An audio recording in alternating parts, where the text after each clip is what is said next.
मिलते नहीं मोहन तुम्हें से, तुम्हें से कृपा तुम्हारी तुम हम पे बसा दो।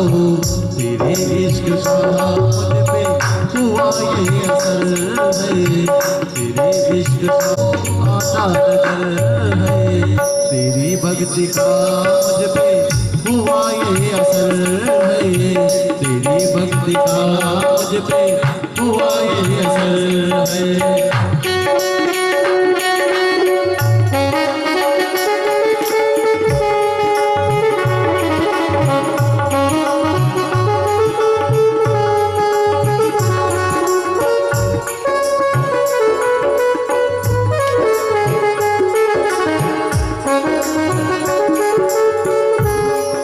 हम दिल को बिछाने वाले तो आता नजर है, तेरी भक्ति का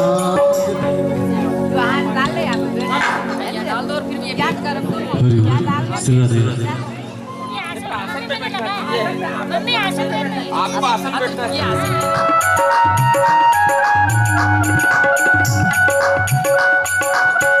राम रसिया में राम सुमरन करो, सिया राम का सदा ही मैं चिंतन करो।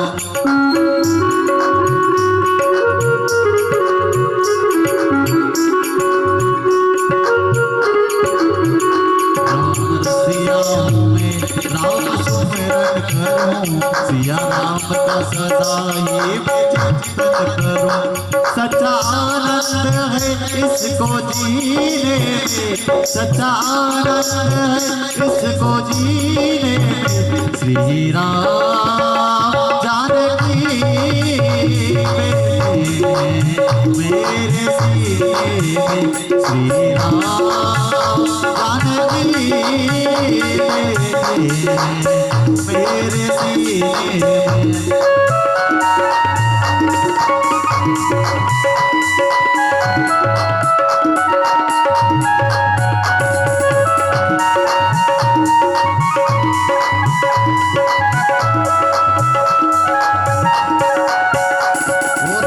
स्वागतम गुरुदेव जी श्री, स्वागतम गुरुदेव जी, स्वागतम गुरुदेव जी, शरणागतम गुरुदेव जी। ओ स्वागतम गुरुदेव जी श्री, स्वागतम गुरुदेव जी, स्वागतम गुरुदेव जी श्री, स्वागतम गुरुदेव जी, स्वागतम गुरुदेव,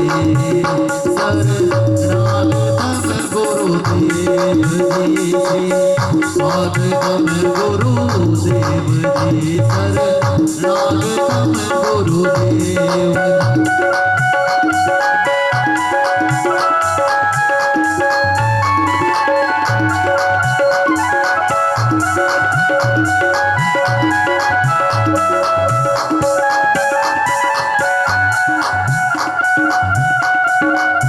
स्वागतम गुरुदेव जी श्री, स्वागतम गुरुदेव जी, स्वागतम गुरुदेव जी श्री, स्वागतम गुरुदेव जी, स्वागतम गुरुदेव, शरणागतम गुरुदेव जी, स्वागतम गुरुदेव जी श्री, स्वागतम गुरुदेव।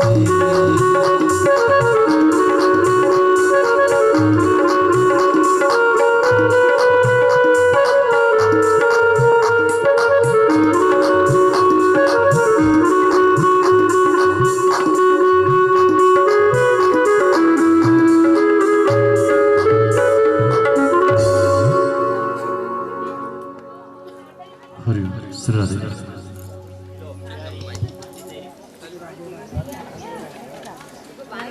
हल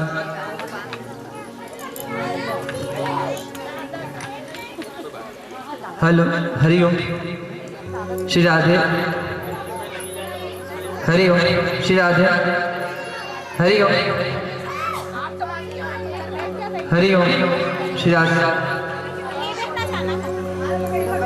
बोले गणेश जी महाराज की जय। थोड़ा सा ट्रबल बढ़ा के, थोड़ा सा आवाज बढ़ा। बोले द्वारिकाधीश भगवान की जय। श्रीमद् भागवत महापुराण की जय।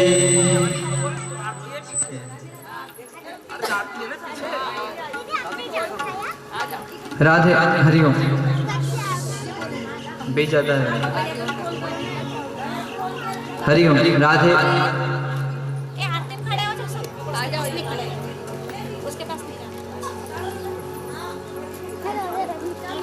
श्री भागवत भगवान की है आरती, पापियों को पाप से तारती। श्री भागवत भगवान की है आरती, पापियों को पाप से तारती। यह अमर ग्रंथ, यह मुक्ति पंथ, यह पंचम वेद निराला, नवजोत जगाने वाला।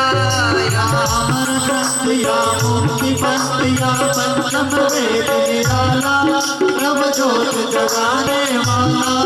हरि ध्यान यही, हरि नाम यही, हरि ध्यान यही, हरि नाम यही, हरि ध्यान यही, हरि नाम यही, हरि ध्यान यही, हरि नाम यही। जग के मंगल की आरती, पापियों को पाप से है तारती। श्री भागवत भगवान की है आरती, पापियों को पाप से है तारती।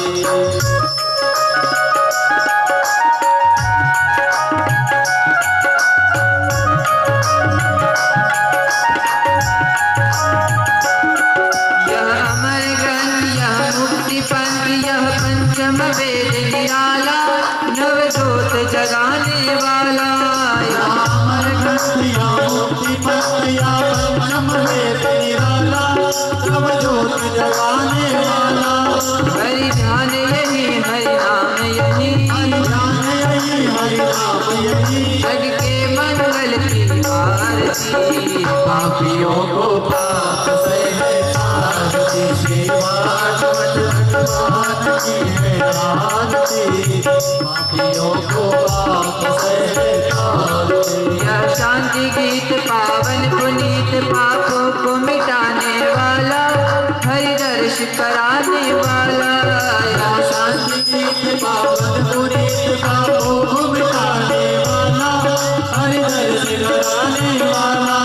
यह सुख करनी, यह दुख हरनी, यह सुख करनी, यह दुख हरनी। श्री मधुसूदन की आरती, पापियों को पाप से है तारती। श्री भागवत भगवान की है आरती, पापियों को पाप से है तारती।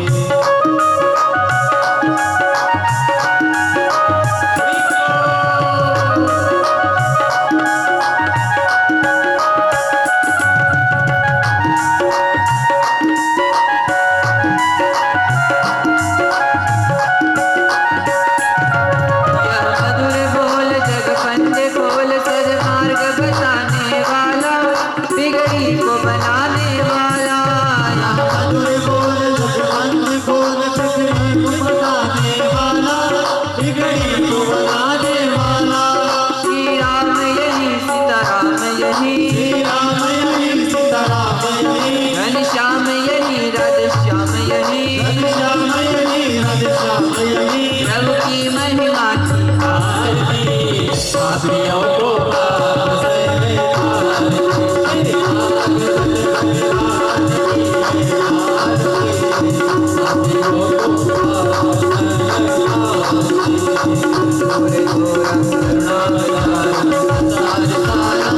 तारती।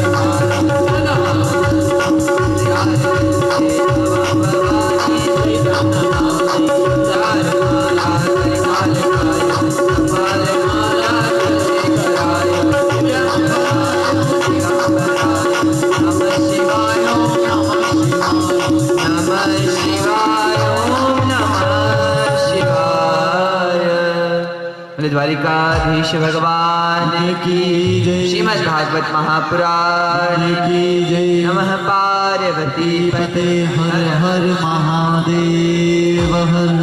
हरि ओम जलेन शीतलीकरणं आशुतोषणं देवानिबन्धनं मतमन्त्रपुष्पाञ्जलिं हरि ओम जगनेन जगन्मयजन्त देवास्तानि धर्माणि मतमान्यासन्ना ते हनाकं महिमानः सजन्त यत्र पूर्वे साध्याः संसि देवाः।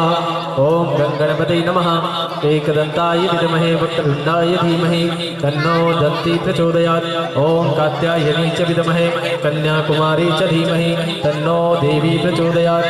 ओम तत्पुरुषाय विद्महे महादेवाय धीमहि तन्नो रुद्रा प्रचोदयात्। ओम ज्ञानगंगाय विद्महे पंचमवेदाय धीमहि तन्नो श्रीमद्भागवत प्रचोदयात्। नानासुगन्धपुष्पाणि यथा कालोद्भवानि च पुष्पाञ्जलि मया दत्ता परमेश्वर मंत्रपुष्पाञ्जलिं समर्पयामि।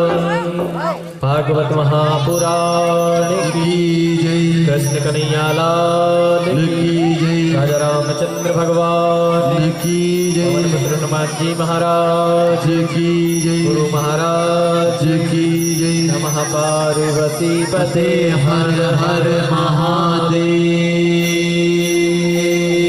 हर। तो विराजन और आए मंगलाचरण के साथ कथा में प्रवेश करें।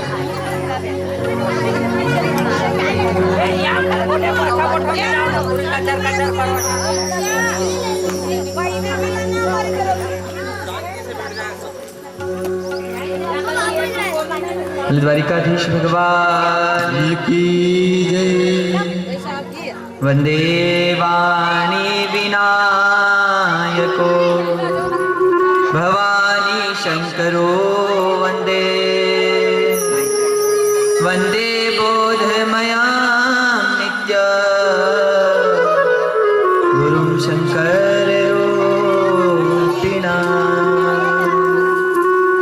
गुरुमूर्ति मुख चंद्रमा सेवक नैन चको अष्टि पहर निलखत रहो श्री गुरु चरणन की ओ कृष्णाय वासुदेवाय हरिये परमात्मने प्रणतः क्लेशनाशाय श्री गोविंदाय नमो नमः। सब द्वारन को छोड़कर मैं आयो तेरे द्वार।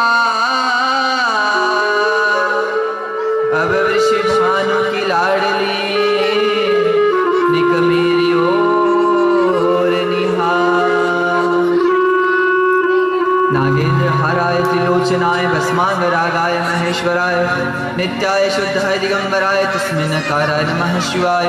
मंदाकिनी सलिल चंदन चर्चिताय नवदीक्षमथनाथ महेश्वराय मंदार पुष्प बहु पुष्प सुपूजिताय तस्मै मकाराय नमः शिवाय। शिवाय गौरी बदनाब्ज वृंद सूर्याय दक्षाज्वरनाशिकाय श्रीनीलकंठाय वृषध्वजाय तस्मै श्रीकाराय नमः शिवाय। वशिष्ठ कुंभोद्भव गोत्रमार्य मनीन्द्र देवादिशेखराय चंद्रार्कविश्वानलोचनाय तस्मै बकाराय नमः शिवाय। यक्ष स्वरूपाय जटाधराय पिनाकहस्ताय सनातनाय दिव्याय देवाय दिगंबराय तस्मै यकाराय नमः शिवाय। बार बार वंदना करूं और जो जन जोड़ूं हाथ आय के आसन लीजिए आओ पवन कुमार। बोले हनुमान जी महाराज की जय। ओ हम राम जी के राम जी हमारे हम राम जी के राम जी हमारे। हम राम जी के राम जी हमारे। हम राम जी के राम जी हमारे। हम राम जी के राम जी हमारे। हम राम जी के राम जी हमारे।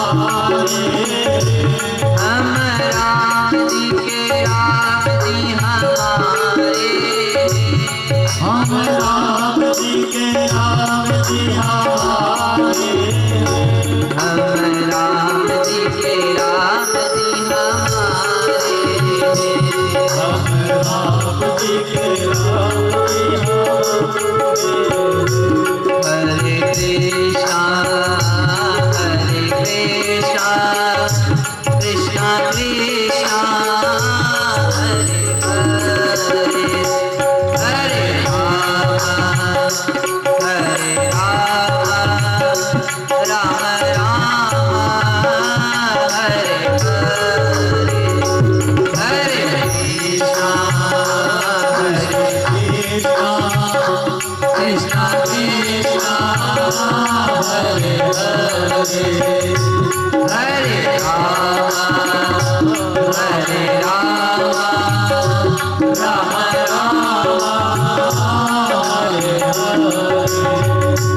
हरे कृष्णा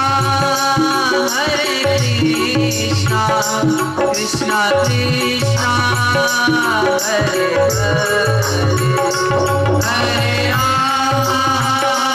हरे राम राम राम हरे हरे, हरे कृष्णा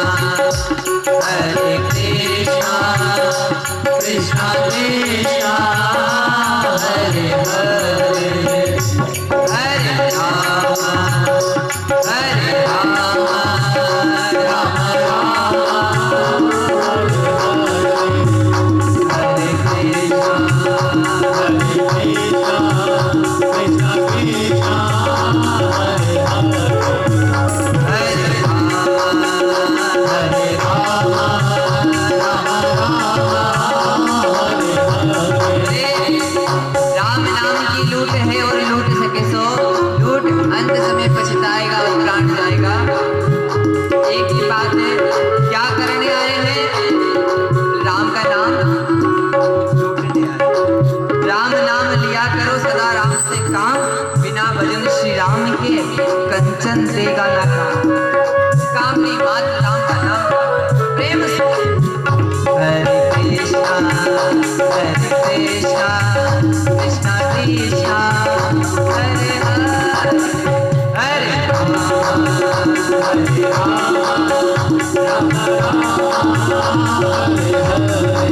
ओ हरे कृष्णा कृष्णा कृष्णा हरे हरे, हरे राम राम हरि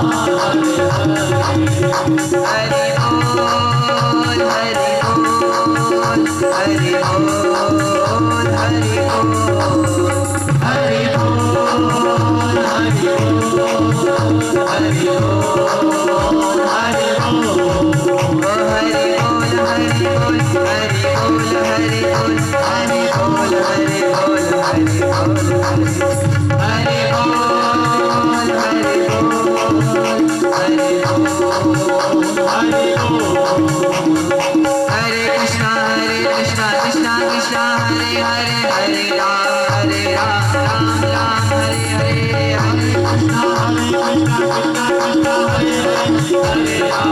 हरे राम राम राम हरे हरे, कृष्णा कृष्णा कृष्णा हरे हरे, हरे राम राम राम हरे हरे, हरे कृष्णा कृष्णा कृष्णा हरे हरे, हरे राम राम राम हरे हरे, राम हरे हरे।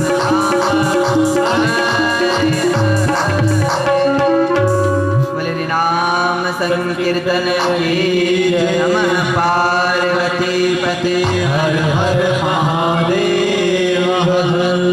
आइए ठाकुर जी की कृपा हो, आज कथा के चतुर्थ दिवस में प्रवेश करने से पहले सर्वप्रथम श्री राधा कृष्ण भगवान के चरणों में प्रणाम करते हैं और परम पूज्य परम आराध्य श्री हनुमान जी महाराज के चरणों में प्रणाम कर उनसे प्रार्थना करते हैं, हनुमान जी महाराज आइए अपने आसन पे विराजिए। परम पूज्य परम आराध्य श्री सुखदेव जी महाराज, इस कथा के वक्ता प्रधान वक्ता श्री सुध जी महाराज, श्री वेदव्यास जी महाराज नैमिषारण्य में बैठे हुए 88,000 शोणकादिक ऋषि, सनत कुमार, स्थान देवता, नगर देवता, अवय देवता, वासु देवता, सभी देवी देवता एवं श्री परीक्षित जी महाराज के चरणों में प्रणाम, आचार्य और ब्राह्मण देवता के चरणों में प्रणाम करूं, साज और साचुर बेटा भाई लोगों ने प्रणाम, माँ सरस्वती ने हृदय से प्रणाम और ठाकुर जी की कृपाओं जो ये आयोजन हो रहा है, केलावत परिवार, आदरणीय बाबूजी श्री एमडी जी केलावत जी, आदरणीय माता जी, आदरणीय श्री सुधीर भैया, आदरणीय श्री बबलू भैया एवं समस्त केलावत परिवार और आप सब भक्तों के हृदय में विराजमान ठाकुर जी को मेरा प्रणाम और आप सबको जय श्री कृष्णा, राधे राधे। आइए कथाक्रम प्रारंभ करते हैं। और कथाक्रम प्रारंभ करने से पहले एक भाव है। देखिए महाराज, सत्संग एन केन प्रकार, नारद जी कहते हैं, श्री सुखदेव जी महाराज आचरण कर रहे हैं, परीक्षित जी महाराज गंगा के तट पे विराजमान हैं और परीक्षित जी महाराज को सुखदेव जी कहते हैं, राजन किसी भी जो सत्संग का सुख है, सत्संग का सुख किसी भी सुख के सामने महाराज, सारे सुख एक तरफ और सत्संग का सुख एक तरफ है। और श्री नारद जी ने अपनी वाणी में कहा है, नारद महामुनि कहते हैं, एन केन प्रकारेण, कैसे भी हो पर सत्संग होना चाहिए। क्या होना चाहिए? सत्य का संग होना चाहिए। जब सत्संग होगा, और सत्संग में दिया हुआ समय रामचरितमानस में बाबा तुलसीदास जी ने भी कहा है, तात स्वर्ग वर्ग सुख धरी तुला एक अंग, तुल न ताई सकल मिली जो सुख लव सत्संग। जो सुख महाराज मुक्ति में नहीं, जो सुख वैकुंठ में भी नहीं महाराज, उससे कई गुना ज्यादा सुख सत्संग में है।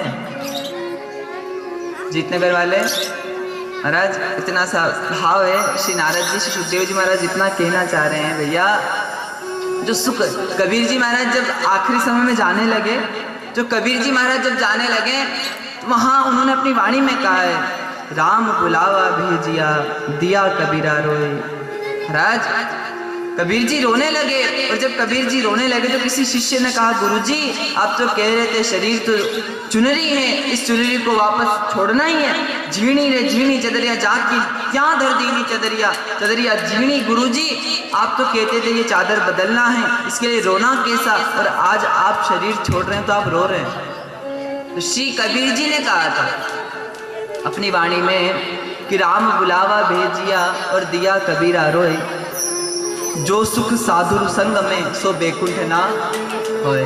जो आनंद भगवान की कथा सुनने में है, जो आनंद भगवान का संग करने में है, जो आनंद भगवान के साथ सत्संग करने में है, वो आनंद दुनिया में कहीं भी नहीं है।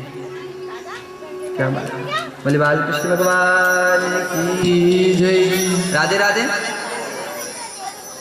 आइए, कल कथा कहाँ छोड़ी थी?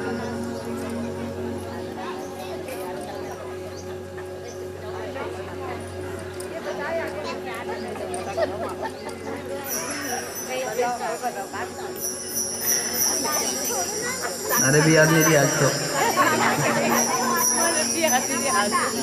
कल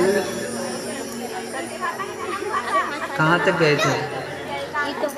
दक्ष प्रजापति के यहाँ 60 कन्याओं का जन्म हुआ था, और दक्ष प्रजापति के 60 कन्याओं में से षष्ठी चक्र चला, उस भाव से उन्होंने अपनी अपनी कन्या दे दी। उसके बाद शिव पार्वती का विवाह श्री सुखदेव जी महाराज ने परीक्षित जी को सुनाया, श्री ध्रुव जी महाराज की कथा श्रवण की, प्रियव्रत जी का वंश सुना। इसके बाद में कथाक्रम आगे बढ़ता है, और कथाक्रम जब शुरू होता है तो भागवत कथाएं छठे स्कंद में प्रवेश कर जाती हैं, और छठे स्कंद में जब प्रवेश करती है तो भगवान श्री परीक्षित जी महाराज पूछते हैं, अगर हम कभी गलती से सत्संग कर ले तो उसका भी फल होता है क्या? किसी ने कहा भैया पाप जान के करो या अनजान में करो, फल तो भोगना पड़ेगा। भोगना पड़ेगा नहीं भोगना पड़ेगा। अंगारा चूल्हा का जला हुआ अंगारा अगर बाहर कोई फेंक दे और कोई अनजाने में उसमें पेड़ रख दे तो क्या पेड़ नहीं जलेगा? चाहे जान के रखे चाहे अनजान में रखे, जलेगा। इसी प्रकार महाराज अगर जान के या अनजाने में सत्संग हो जाए तो क्या उसका फल मिलेगा कि नहीं मिलेगा? श्री सुखदेव जी महाराज कहते हैं भगवान तारने का बहाना ढूंढते हैं। एक कान्य कुब्ज द्विज का दास पति रजा मिला, एक कथा आती है, एक कान्यकुब्ज नगर नामक नगर में एक ब्राह्मण रहता है जिसका नाम है अजामिल। और बोले भक्त वत्सल भगवान की जय। अजामिल था तो ब्राह्मण, पर महाराज उसने कभी ऐसा कोई कर्म नहीं किया था जिससे वो ब्राह्मण कहलाए। जीवन में भगवान ने हमें जिस भी वर्ण में जन्म दिया है ना, उस जन्म के आधार पर, उस वर्ण के आधार पर हमें जरूर एक काम करना चाहिए। जैसा हमारा वर्ण है उसके अनुसार एक काम करना चाहिए जीवन पर्यंत, एक बार जरूर जो वर्ण में भगवान ने जन्म दिया है ना उसका। और महाराज एक बार श्री दशरथ जी महाराज शिकार पे गए, और शिकार पे गए तो आप सबको पता होगा, कथा है कि दशरथ जी महाराज ने शब्दवेदी बाण छोड़ा, और बाण छोड़ा और बाण किसको लगा? श्रवण को लगा। और श्रवण को बाण लगा, और श्रवण को बाण लगते ही श्रवण ने जैसे ही दशरथ जी महाराज को देखा तो उसके मुंह से क्या निकला था?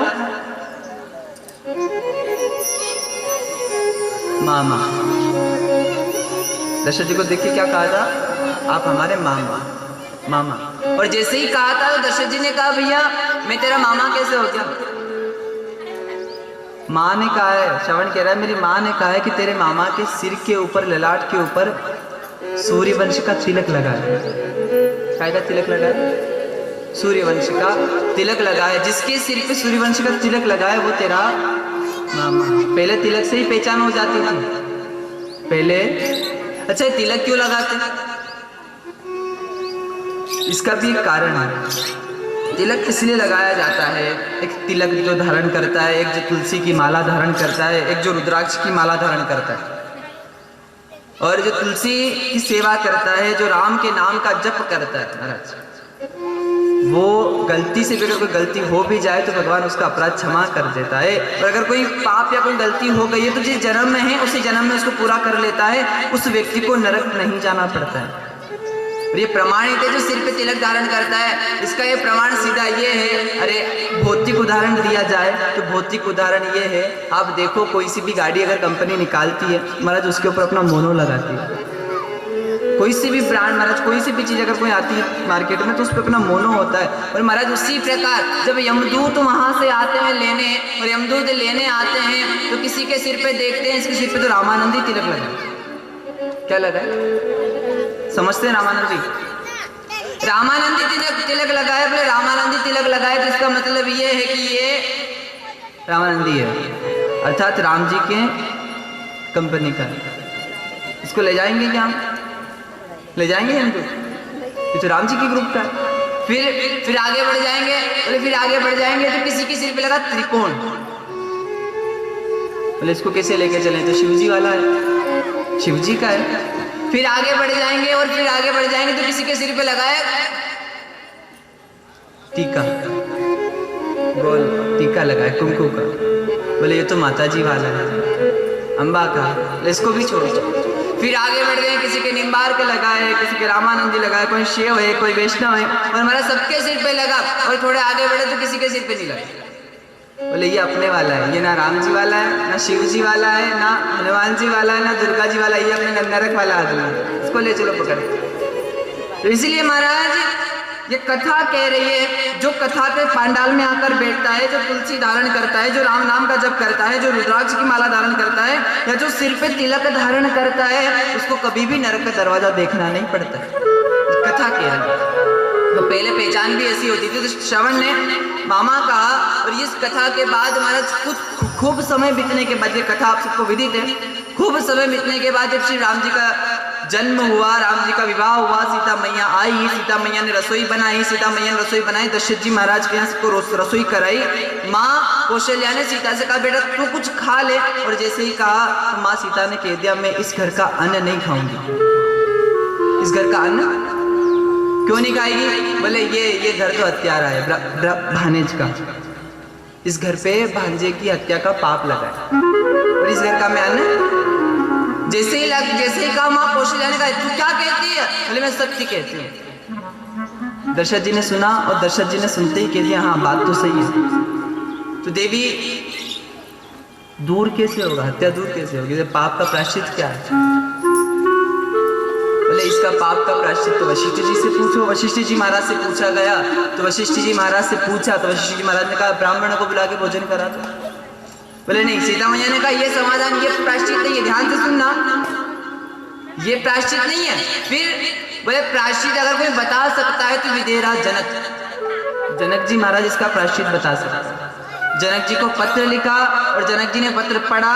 जनक जी ने एक ही बात लिखी, ऐसे ब्राह्मण को बुलाकर भोजन करा दो जो कभी किसी के यहाँ भोजन करने नहीं गया, पाप दूर हो जाएगा। दशरथ जी ने पत्र पढ़ा, बोले ऐसा ब्राह्मण कहाँ ढूंढने जाएंगे जो कभी किसी के यहाँ भिक्षा के लिए नहीं गया हो, कभी किसी के यहाँ भोजन करने। वशिष्ठ जी ने कहा ऐसा भी एक ब्राह्मण है। कौन था? है वो ब्राह्मण था रावण। रावण कभी किसी के यहाँ भिक्षा के लिए भोजन करने नहीं गया। मंदोदरी के सीधे हाथ में पत्र आ गया, रावण के हाथ में नहीं गया। दशरथ जी ने पत्र लिख के भेजा भोजन के लिए, बुलाया प्रसाद के लिए। मंदोदरी के हाथ में पत्र आया, बोले रघुवंश के रघुकुल से दशरथ जी महाराज का पत्र है और भोजन का निमंत्रण है। मंदोदरी जब रावण आया तो मंदोदरी ने कहा हे देव, आप बड़े वीर हैं, पराक्रमी हैं, इसमें कोई संदेह नहीं है, पर आप ब्राह्मण भी है, तो कभी जो अपना वर्ण है इस वर्ण के अनुसार एक कर्म तो करो। बोले कौन सा कर्म करूं? मैं तो शिव भक्त हूँ, मैं यज्ञ करता हूँ, हवन करता हूँ, जनेऊ धारण करता हूँ, और क्या करें? बोले नहीं, कभी यजमान के यहाँ भोजन के लिए भी जाओ कभी। बोले मुझे कौन भोजन कराएगा? दशानन को कौन भोजन पे बुलाएगा? बोले आप जाओ तो जरूर बुलाएंगे। बोले ठीक है, मैं चला जाऊंगा। और जैसे ही हाँ भरी माँ, ये मंदोदरी ने वो पत्र रावण को दिया। रावण ने पत्र पढ़ा और रावण दशरथ जी महाराज के यहाँ भोजन करने गया। अपने वर्ण के अनुसार जीवन में एक काम जरूर करना चाहिए। और जब गया, माँ सीता ने रसोई बनाई, भोजन कराया। जैसे ही रावण आया तो दशरथ जी ने उसके चरण धोए थे। ब्राह्मण देवता हैं, संत हैं। राम जी अटारी में से देख रहे थे, राम जी के मन में भाव आया, मैं भी बड़ा होऊंगा, मैं भी संतों के चरण की सेवा। संस्कार कहाँ से आता है? अपन तो खुद कभी मंदिर गए नहीं और उम्मीद करते हैं कि मेरा बेटा मंदिर जाएगा, है? हमने अगर हमारे माँ बाप की सेवा की है तो हमारा बेटा भी हमारी सेवा करेगा। और अपन ने अपनी सासू के नहीं सुनी तो अपना बहू भी आएगा तो अभी जैसा संस्कार जाएगा वैसे ही तो है। हम जैसा बच्चे को सिखाएंगे, जी जाए मायके ने मायका सेवा होगी, मम्मी जी कुछ न कुछ बैग में भर के दे दे, और जैसे ही बच्चों रोवे तो वह माँ ना बैग में से निकाल के छोरा के दे, ले बेटा। बोले दादी पूछेगी तो यूं मत बताना कि वहां से नानी ने दिया है, फिर बोले पड़ोस वाले आंटी ने दिया है। दादी ने पूछा क्या? बोले आंटी ने दिया। बोले फिर बाद में पूछेगी तो क्या बोलूंगा? बोले बोल देना इस वाले आंटी ने दिया। 2-3 बार पूछा, जब दादी पूछे तो बोले इस वाली आंटी ने, इस वाली आंटी ने। अब बड़ा हुआ, शादी हो गई, अब 2 ही जना इंदौर मार्केट में घूमने गया, पत्नी को साड़ी पसंद आ गई, बोले ले ले। बोले सासू क्या कहेगी? बोले कह देंगे मायके गई थी तो मायके से दिला दी। अब सासू पूछे तो कह दियो तो दिला दी। और जैसे ही दिला दी, महाराज खुद ने संस्कार दिया ना झूठ बोलने का। हम जैसा संस्कार बच्चों को देंगे, झूठ बोलने का देंगे, महाराज वो झूठ बोलेगा बड़ा होके। और राधे राधे। वर्ण के अनुसार जीवन में कार्य जरूर करना चाहिए। तो दशरथ जी महाराज ने चरण धोए, और चरण धोए माँ सीता ने रसोई बनाई। श्री दशरथ जी महाराज ने रावण को जिमाया, और जिमने के बाद उसने भोजन दक्षिणा मांगी, और भोजन दक्षिणा में उसने मुक्ति मांगी थी। क्या मांगी थी? मुक्ति, कि जिसने मुझे भोजन कराया वो मुझे मुक्त करा दे। तो वही माँ जानकी रावण की मुक्ति का कारण बनी थी। बोले भक्तवत्सल भगवान की जय। राधे राधे। तो अजामिल की कथा, अजामिल था ब्राह्मण, पर उसने अपने वर्ण के अनुसार कोई कार्य नहीं किया, वर्ण से विपरीत कार्य करता था। एक दासी के साथ विवाह कर लिया और दासी के साथ रहने लगा, चोरी करके लाता, पाप करता। और महाराज एक दिन अजामिल की चोरी करने गया था, उसके यहाँ कोई संत आए और संत आए, संतों को उस दासी ने भोजन कराया।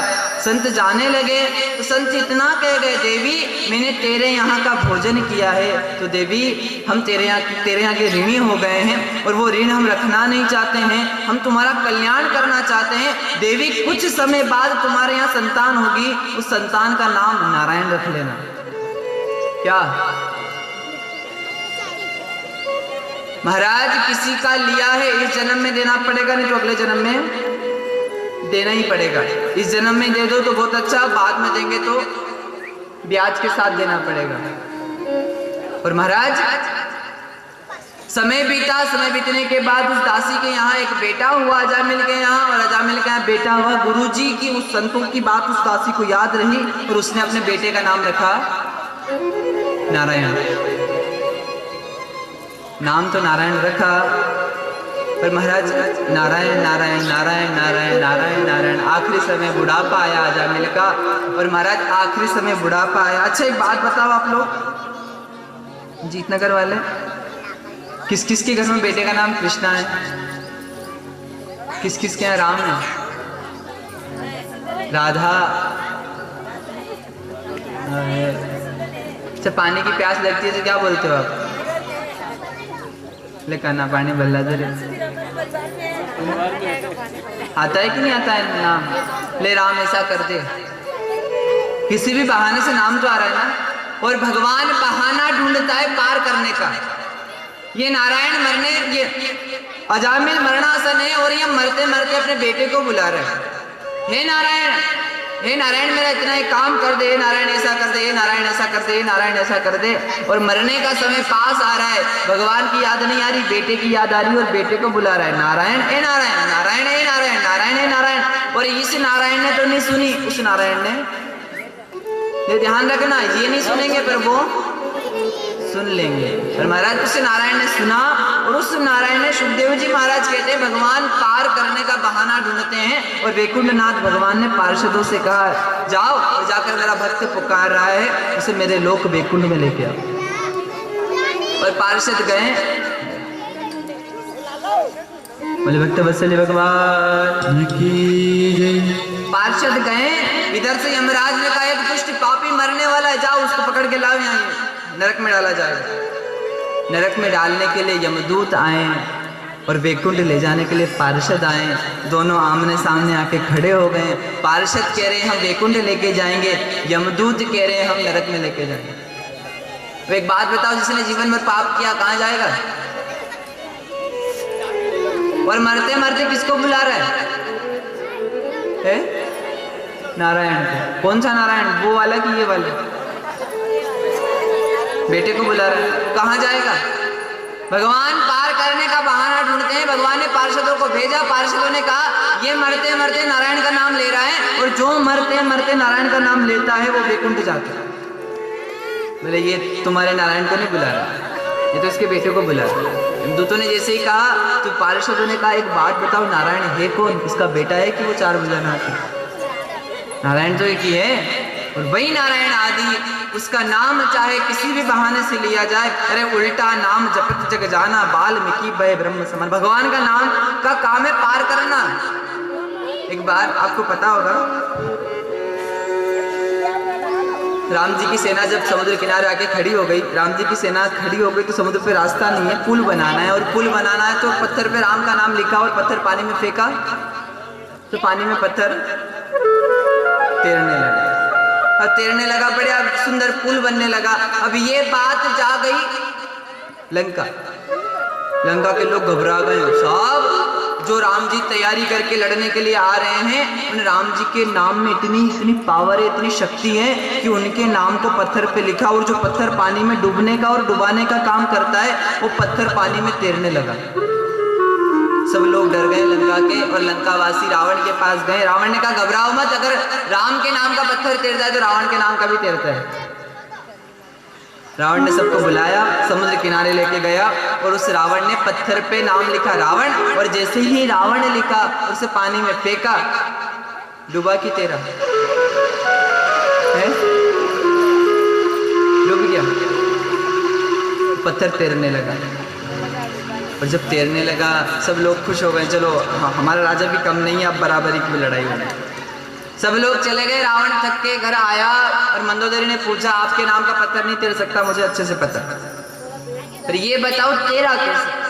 बोले पत्थर पे नाम तो मैंने लिखा था रावण, और उस पत्थर से भी कह दिया था तुझे तेरे राम की सौगंध अगर डूब जाए, तुझे तेरे राम का नाम पार करने का बहाना ढूंढता है। वाल्मीकि जी से नारद जी ने कहा जो कर रहा है ना, जो तू लोगों को लूट रहा है, मार रहा है, हे वाल्मीकि डाकू था महाराज, अपनी पत्नी से पूछ के आना, अपने पिता से पूछ के आना, अपनी माँ से पूछ के आना कि तेरे धन में वो हिस्सा ले रहे हैं तो तेरे पाप में हिस्सा लेंगे कि नहीं लेंगे। और घर गया, पूछ के आया, सबने मना कर दिया, भाई आप जो धन ला रहे हो उसमें मेरा हिस्सा है, आप जो कर्म करके ला रहे हो उसमें मेरा कोई हिस्सा। ध्यान रखना, झूठ बोलकर जो कमाया है महाराज उस धन में बेटा हिस्सा लेगा, उस धन को बहू भी भोगेगी, उस धन को पत्नी भी भोगेगी, उस धन को पति भी भोगेगा, उस धन को परिवार वाले भाई भी भोगेंगे, उस धन को रिश्तेदार भी भोगेंगे, पर महाराज जो कर्म करके लाए हैं उस कर्म को खुद अकेले भोगना पड़ेगा। वो कर्म कोई नहीं भोगेगा, वो तो खुद को ही भोगना पड़ेगा। जैसे समझाया और समझाया तो बोले ठीक है मैं परिवार को छोड़ देता हूँ, क्या करूँ जिससे मेरा कल्याण हो? बोले राम राम कर। राम राम करने को कहा, बोले राम राम आ ही नहीं रहा मेरे मुंह से, कभी मैंने राम का नाम लिया ही नहीं, तो बोले मरा मरा कर। क्या कर? और एक साथ कर, और वो मरा मरा मरा मरा मरा मरा मरा मरा मरा करने लगे। बोलो जोर से, मरा मरा मरा मरा मरा मरा। क्या आ रहा है? उल्टा नाम जपत जग जाना, वाल्मीकि भय ब्रह्म समाना। और वो नाम उल्टा जपा गया तो भी पार हो गए जी। अजामिल को महाराज पार्षदों ने लिया, और उस अजामिल को जिसने जीवन भर पाप किया था उसको भी ठाकुर जी की कृपा से उस भगवान के नाम ने महाराज वैकुंठ का वास करा दिया। और ऐसी श्री सुखदेव जी महाराज कथा परीक्षित जी को सुना रहे। बोलो राधे राधे, बोलो श्रीमद् भागवत महापुराण की जय। ओढ़ चुनर हूँ तो गई रे सत्संग में, ओढ़ चुनर हो तो गई रे सत्संग में, मारो सावरियों भी जोए मारे गेरा गेरा रंग में, सावरियों भी जोए मारे गेरा गेरा रंग में। ओढ़ चुनर हूँ तो गई रे सत्संग में,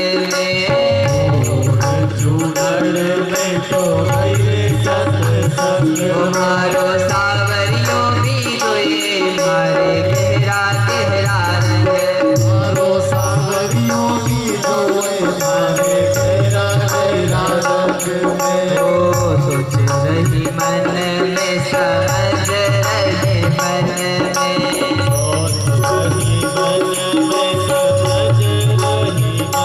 मारो मारो न्याम होवेला सत्संग में, मारो मारो न्याम होएगा सत्संग में। ओढ़ चुनर हो तो गई रे सत्संग में, ओढ़ चूनर में तो गई रे सत्संग में, मारो सावरियों भी जोए मारे गेरा गेरा रंग में, सावरियों की जोए मारा गेरा गेरा रंग में।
महाराज पुनः प्रश्न करते हैं। अच्छा एक बात बताओ,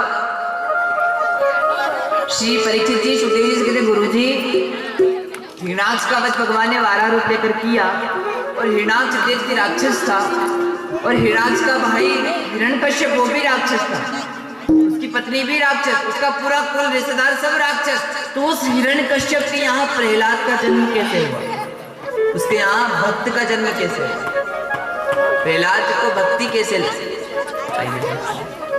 बोले भक्त वत्सल्य भगवान की जय। आइए हमारे बीच हाटी प्लेस से महिला मंडल जो पिछले वर्ष कथा करवाई थी हाटी प्लेस में वो लोग पधारे हैं, आपका बहुत बहुत अभिनंदन है। सभी कहेंगे राधे राधे। तो श्री सुखदेव जी कहते हैं राजन, जब हिरणाक्ष का वध भगवान ने किया तो छोटा भाई हिरण्यकश्यप भगवान विष्णु को श्री हरि को अपना शत्रु मानने लगा और जब शत्रु मानने लगा तप करने गए। बोले मैं तप करूंगा और तप के बल से सभी देवताओं को परास्त कर दूंगा और सभी देवताओं से तीनों लोक की सत्ता छीन लूंगा। इस भाव से हिरण्यकश्यप तप करने गया और जब तप करने गया महाराज ओम नमो ब्रह्मदेवाय नमः एक आसन लगाकर बोलने लगा, ओम नमो ब्रह्मदेवाय नमः। और जब बोलने लगा इंद्र घबराया। इंद्र ने देखा कि ये तप करेगा, तपस्या करेगा।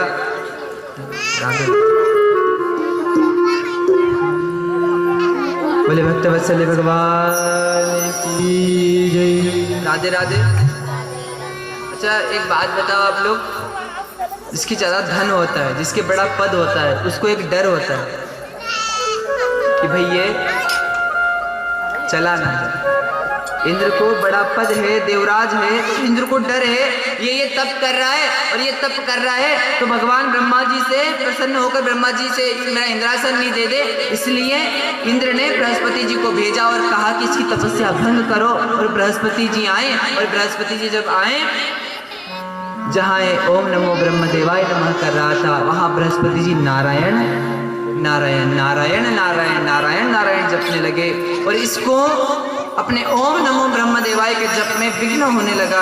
हिरण्यकश्यप खड़ा हुआ और अपनी तपस्या छोड़ दी और दूसरे आसन पे जाकर बैठा, दूसरी जगह गया और वहां जाकर भी इसने शुरू किया ओम नमो ब्रह्मदेवाय नमः। वो तोता रूपी बृहस्पति जी महाराज वहां से उड़े और जहां जाकर ये बैठा था वहीं उसी के पास में जाकर नारायण नारायण करने लगे।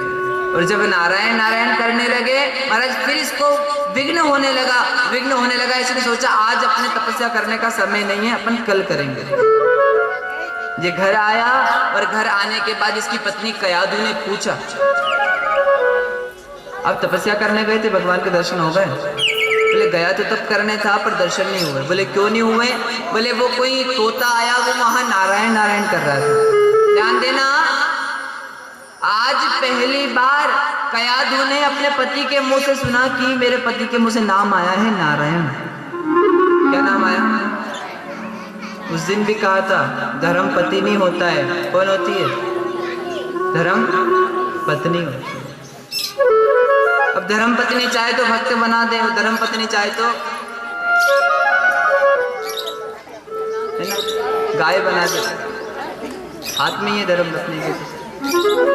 तो महाराज इसने सुना कि इनके मुंह से आया है नारायण नारायण और जैसे ही सुना इसने घर में गई, पानी का एक लोटा भर के लेके आई, पानी पिलाया और पानी पिलाने के बाद फिर पूछा आपने क्या कहा था? मैंने तो सुना नहीं था। बोले मैं तप करने गया था, वहाँ कोई नारायण का भक्त आया था और वो वहाँ पर नारायण नारायण। कितनी बार नाम आया? फिर महाराज कैसे हो कैसे और आगे नाम बोलेंगे? तो उसने बढ़िया सा आसन लगाया, बिठाया और कहा कि मैं आपके लिए भोजन बनाता हूँ। और भोजन बनाते बनाते वो मन में नारायण नारायण कर रही है। और फिर पूछा क्या हुआ था? फिर उसने कह दिया कि मैं वहाँ गया था और वहाँ पर वो नारायण नारायण कर रहा था तोता। तो महाराज तोता नारायण नारायण कर रहा था, मेरी तपस्या में विघ्न हो रहा था इसलिए मैं आया। फिर महाराज नाम बढ़े, फिर महाराज वो भोजन बनाते बनाते नारायण नारायण जप रही है कयाधु और अपने पति के मुंह से बार बार पूछ रही है। महाराज धर्म पत्नी का ये धर्म होता है, अगर पति कुछ भी कर रहा है, अगर पत्नी चाहे जहां से भी पति ला रहा है, महाराज एक संत कहते हैं पत्नी और धर्म पत्नी में इतना अंतर होता है कि पत्नी कहती है भैया रविवार आए तो घूमने चलें, और धर्म पत्नी कहती है रविवार आए तो महाकाल दर्शन करने चलें। धर्म पत्नी चाहे तो पति को बैकुंठ ले जा सकती है, और पत्नी चाहे तो आ रहा है, समझ में नहीं आ रहा है। उस समय श्री सुखदेव जी महाराज इस बात को कह रहे हैं, राजन कयाधु ने हिरण्यकश्यप के मुंह से 108 बार नाम बुलवाया। कितनी बार? और 108 बार नाम बुलवाया, और उन्हीं दिनों में कयाधु के यहाँ महाराज भक्त प्रहलाद का जन्म हुआ। अब पुण्य तो वही कैसे भी करो, किसी भी बहाने से करो, पुण्य तो पुण्य होता है और उसका फल कभी अकारत नहीं जाता है। अब ये तप करने गया, और तप करने गया वहां इसने ब्रह्मा जी को प्रकट किया, ब्रह्मा जी से वर मांगा। ब्रह्मा जी से कहा ब्रह्मा जी मुझे अमर कर दो। ब्रह्मा जी ने कहा भैया जो जन्मा है उसको मरना पड़ेगा, जो आया है उसे और कुछ मांग लो। और जैसे ही कहा और कुछ मांग लो, तो इसने सोचा कि ब्रह्मा जी तो बूढ़े हो गए, ब्रह्मा जी से कैसे अमरता का वरदान मांगे। इसने सोचा कि कोई मरता है तो दिन में मरता है या रात में मरता, तो हे ब्रह्मा जी मुझे वरदान दीजिए ना दिन में मरूं ना। अगर किसी से युद्ध हुआ और युद्ध में लड़ाई हुई, लड़ाई में अगर कोई मुझे मारेगा तो मारेगा अस्त्र से मारेगा या, हे ब्रह्मदेव मुझे वरदान दीजिए ना अस्त्र से मरूं ना। फिर भी मान लिया जाए, अगर फिर भी अगर कोई मेरा वध कर देता है, बोले ना नर से मरूं, नर तो मुझे मार नहीं सकता, फिर भी नर से ना मरूं और ना नारायण से मरूं, ठीक है नहीं मरे। फिर इसने सोचा कि अगर धरती पर रहते हैं, धरती पे मर गया तो, बोले ना धरती पे मरूं, बोले कोई उठा के ले गया आसमान में तो, ना आसमान में मरूं ना धरती पे मरूं ना। एक महल है, एक महल के बाहर फिर इसने विचार करके ब्रह्मा जी का, ब्रह्मा जी एक वरदान ऐसा दीजिए ना घर में मरूं ना घर के। लोग कुछ ऐसे हो जाते हैं जो भगवान से भी होशियार हो जाते हैं, देखा होगा ना, भगवान से भी ज्यादा होशियारी करने लग जाते। दो भक्त थे, तो एक दूसरे से कह रहा है मुझे ऐसा लगता है, गुरु जी के पास जाके कह रहा है मुझे ऐसा लगता है भगवान ने जो प्रकृति बनाई ना ये सोच समझ के नहीं बनाई। दूसरे ने कहा हाँ हाँ मुझे भी ऐसा लगता है। भगवान की बहुत सारी, चलो अपन रिसर्च करते हैं, खोज करते हैं क्या क्या गलती की भगवान ने। तो दोनों खोज करने गए। अब दोनों खोज करने गए तो देखा एक झोपड़ी बनी हुई थी, उस झोपड़ी के ऊपर एक कद्दू का, समझते कद्दू देखा है कभी, एक बेल होती है ना कद्दू की, वो बेल लग रही थी ऊपर और उस पर कद्दू लगा हुआ था। देखो पहली गलती देखो भगवान की, भगवान की पहली गलती देखो कि कितनी छोटी सी नाजुक सी बेल, और नाजुक सी बेल पे कितना बड़ा फल लगा दिया। हाँ हाँ सही कह रहे हो, गलती लिख ली। फिर महाराज आगे बढ़ गए, जंगल आया, जंगल में एक आम का पेड़ था। राधे राधे। आम की छांव में जाकर दोनों लेट गए। अब ठाकुर जी ये दोनों बात कर रहे थे, देखो देखो आम पे आम लगे, कितना विशाल पेड़ है, और इस विशाल पेड़ पे भगवान की दूसरी गलती लिखो, कितने बड़े विशाल पेड़ पे छोटा सा, वो बड़ा फल यहाँ लगाना था, छोटा फल वहां लगाना था। गलती तो करी भगवान ने। बोले हाँ हाँ ठीक है, दूसरी गलती पे लिख ले कि भाई, अब वो सो गए वहां छाव में, और ठाकुर जी ने सोचा कि थोड़ी लीला बताई दे। थोड़ी हवा चली, वो कच्चा आम टूटा और सीधे उसकी नाक पे जाके, और थोड़ी देर के लिए तो मूर्छित हो गया, और मूर्छित हुआ जगह, बोले जल लाऊं, पानी लाऊं, क्या लाऊं, हवा करूं, क्या करूं। बोले कुछ भी मत कर, सबसे पहले दोनों गलती काट दे। क्यों? बोले वो दोनों ही ठीक है, अगर वो इतना बड़ा पेड़, तो उतना बड़ा फल इस पेड़ पे लगता तो मैं बोलने के लिए रहता ही नहीं। भगवान जो भी करते, पर कुछ लोग क्या भगवान से भी ज्यादा अपने आप को होशियार समझने लग जाते हैं, और हिरण्यकश्यप ने भी वही करा। उसने सोचा ब्रह्मा जी क्या समझते हैं, और ब्रह्मा जी से ऐसे ऐसे वर मांगे, ना अस्त्र से मरूं ना शस्त्र से मरूं, और विचार कर रहे क्या करूं। बोले दिन कितने होते हैं, महीने कितने होते हैं, तो जीतनगर वाला महीने कितने, कोई मारेगा तो 12 महीनों में मारेगा। बोले मुझे वरदान दीजिए मैं 12 महीनों में किसी महीने में नहीं मरूं। अब बताओ, ठीक है जब नहीं मरेगा। अब ये आया और इसने जगत में एक ही भाव कह दिया, अहम ब्रह्मोस्मि, मैं ब्रह्म हूँ, मेरी पूजा करो, और जो मेरी पूजा करेगा वही जिएगा, और जो मुझे भगवान नहीं मानेगा मैं उसे मार दिया जाएगा, मृत्यु दंड दिया जाएगा। जैसे ही महाराज हमारी एक कमजोरी बस यही है, हम भगवान बदलने में टाइम नहीं लगाते। हम भगवान बदलने में टाइम नहीं लगाते। भगवान बदलने से काम नहीं होता, भगवान बदलने से बेड़ा पार नहीं होता, भगवान बदलने से सुख नहीं मिलता, विश्वास करने से सुख मिलता। श्रद्धा करने महाराज, विश्वास और श्रद्धा पक्की है तो काम यूं हो जाते, और यूं मंदिर बदलते रहेंगे, देवता बदलते रहेंगे तो कुछ नहीं होना। बोलो राधे राधे। सारी दुनिया जहां राम राम राम राम कर रही थी, हरि हरि हरि हरि कर रही थी, वो सारी दुनिया हिरण्यकश्यप हिरण्यकश्यप हिरण्यकश्यप हिरण्यकश्यप हिरण्यकश्यप हिरण्यकश्यप करने लगी। अब हिरण्यकश्यप हिरण्यकश्यप सब लोग कर रहे हैं। प्रहलाद का जन्म हो गया, प्रहलाद को पढ़ने भेजा। यहाँ इस बीच में घटना ऐसी घटी महाराज, जब अंधकार होता है तभी तो भगवान दिया जलाता है। एक कुमारन सुबह सुबह का समय रो रही है, मटकी का आवा जल रहा है, और प्रहलाद सुबह सुबह भ्रमण पे निकले हैं, और मटकी के आवे के पास वो कुमारन रो रही है, और कुमारन रो के कह रही है भगवान बचा लो ठाकुर जी। अब प्रहलाद ने पास आके कहा, तू जो रो रही है और भगवान से बुला रही है, तुझे पता है भगवान अभी सो रहा है? भगवान अभी, प्रहलाद को क्या लगता है कि मेरे पिता ही भगवान है। प्रहलाद ने कहा भगवान अभी सो रहा है, तुझे पता नहीं वो भगवान को बुला रही है।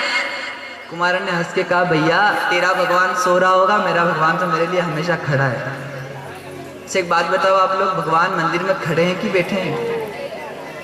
बैठे हैं, सो रहे हैं। हम खड़े रह सकते हैं क्या हमेशा? पर भगवान हमेशा क्यों खड़ा है? बोले मेरा भक्त बुलाए और मुझे जाने में देरी ना हो, इसलिए मेरा भगवान खड़ा है। बुलाए और मैं दौड़ के जाऊं। भगवान द्वारिकाधीश द्वारिका में अपने स्वर्ण सिंहासन में बैठे बैठे रो रहे हैं। और मां रुक्मिणी ने पूछा आप रो रहे हो, क्या कारण है? बोले भरी सभा में द्रौपदी की लाज लूटी जा रही है। तो आप दौड़ के क्यों नहीं जाते? बोले मैं दौड़ के जाऊं तो कैसे जाऊं, मुझे पुकारे तो सही। वो पितामह को पुकार रही है, वो द्रोणाचार्य को पुकार रही है, वो मुझे पुकार ही नहीं रही है। अरे मैं तो बहाना चाह रहा हूँ, वो मेरा पूरा नाम ही ना बोले, मेरा आधा नाम ही बोल दे तो मैं दौड़ के चला जाऊँ। इस बात पे ध्यान रखना, जैसे ही उस द्रौपदी ने कृष्ण कहा था उसी समय भगवान वहां खड़े हो गए थे। और हमें इस बात को ध्यान में रखना है, भगवान मंदिर में खड़ा है तो हमारे लिए खड़ा है। दुनिया वाले आएंगे नहीं आएंगे, बेटा आएगा कि नहीं आएगा इसका भरोसा नहीं, पर भगवान 4 भुजा नाग दौड़ के आ जाएगा। तो कुमारन प्रहलाद से कह रही है तेरा भगवान सोता होगा, मेरा भगवान नहीं सोता। और जैसे ही कहा महाराज, प्रहलाद ने कहा तेरा मेरा कर रही है, तुझे पता है मेरे पिता की क्या आज्ञा है? जो मेरे पिता को भगवान नहीं मानेगा उसे मार दिया जाए। उसे कुमारन ने कहा वो तो पहले ही मरा है जो भगवान की सेवा नहीं करता, वो तो जीते जी मुर्दे के समान है। और सत्य है, जो भगवान का भजन नहीं करता, जो भगवान के गुणों का गान नहीं करता, जो सत्संग नहीं करता, असली उम्र क्या है? निद्रया इतने वक्त हम कल भी कहा था ना, असली उम्र वो नहीं जो घर में चली गई, असली उम्र वो नहीं जो काम करने में चली गई, असली उम्र तो यही है जो भगवान के भजन में जा रही है। कुछ साथ नहीं जाए महाराज, एक चीज जाएगी क्या? वो कहते ना संत महाराज, ये रिश्तेदार, ये बेटा, ये पत्नी, कहाँ तक? पत्नी तो घर ही रहेगी, घर से बाहर नहीं जाएगी। परिवार वाले छोड़ के आएंगे, बेटा अग्निदाह तक जाएगा, और तेरे साथ अगर यहाँ से वहाँ तक कुछ जाएगा तो ये कथा में बैठकर जो समय दिया है ये गारंटी के साथ तुम्हारे वहाँ तक जाएगा। और कुछ जाए ना जाए, एक बाबा जी एक महाराज मांगने गए भिक्षा, भिक्षाम दही। तो घर की बहुरानी भिक्षा देने गई। बहुरानी से बाबा ने पूछा भाई जारी उम्र कई है? तो भाई ही 40 साल की। भाई कह रही हमारी उम्र तो 25 वर्ष की।